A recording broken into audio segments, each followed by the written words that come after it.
میرا ذاتی پچھلی رات کا واقعہ۔ ہم گاؤں میں رہتے ہیں۔ ہمارے صحن کے سامنے اور گھر کی چار دیواری کے درمیان میں جانوروں کا بڑا سمیلن 2 کمروں کے برابر کمرہ ہے، جس کے اندر سردیوں کی راتوں کے اپنے مال مویشی باندھتے ہیں، جس میں 2 دروازے اور 4 کھڑکیاں۔ ایک دروازہ اور 2 کھڑکیاں اس طرف گھر کے سامنے، اور دوسری باہر کی طرف سے بھی ایک دروازہ اور 2 کھڑکیاں۔ اگر چاندنی رات کے وقت صحن میں کھڑے ہو کر دیکھیں تو باہر سے آنے والے جیسے اس کمرے میں آتے ہیں تو صاف ظاہر نظر آتے ہیں کہ کوئی آ رہا ہے۔ خیر، اب میں آتا ہوں پچھلی رات کے واقعے کی طرف۔ میں باہر صحن میں سویا ہوا تھا۔ چاندنی رات تھی، تقریباً 12 بجے ٹائم تھا۔ میری آنکھ کھلتے ایسے لگا یہاں صحن کی طرف سے کوئی بھانے میں گیا ہے۔ بھانا ہم اسی کمرے کو کہتے ہیں جہاں سردیوں میں رات کے وقت مال مویشی باندھتے ہیں۔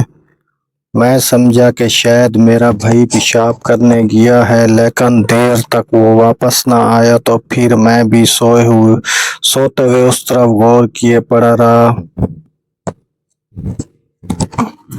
پھر میں نے دیکھا کہ ادھر ادھر ٹہل رہا ہے، کبھی بیٹھ جاتا ہے، کبھی کھڑا ہو جاتا ہے۔ پھر میں جلدی سے اٹھ کر اس طرف چلا گیا، دیکھوں کہ یہ کیا کر رہا ہے، لیکن میں جیسے ہی بھانے میں داخل ہوا وہاں کوئی نہیں تھا۔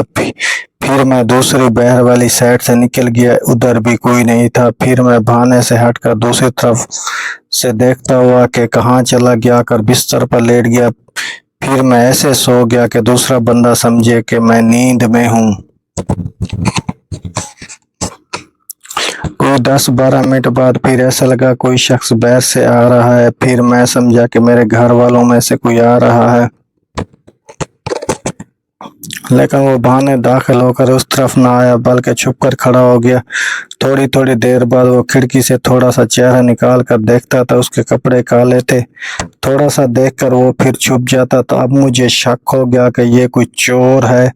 میں بھی سوتے ہوئے اسے دیکھتا رہا۔ پھر وہ آ کر کھڑکی میں بیٹھ گیا۔ میں نے اٹھ کر فوراً اس کی طرف دوڑ لگا دی، اور میں نے دوسرے دروازے یعنی جو باہر گیٹ کی طرف تھا اس طرف کسی کو بھاگتے ہوئے دیکھا بھی نہیں۔ صاف ظاہر ہے جو بھی تھا اندر ہی رہ گیا، لیکن جیسے ہی میں اندر پہنچا تو حیران رہ گیا، اندر کوئی چیز بھی موجود نہیں تھی، کسی ڈیری سے لیا ہوا ہے۔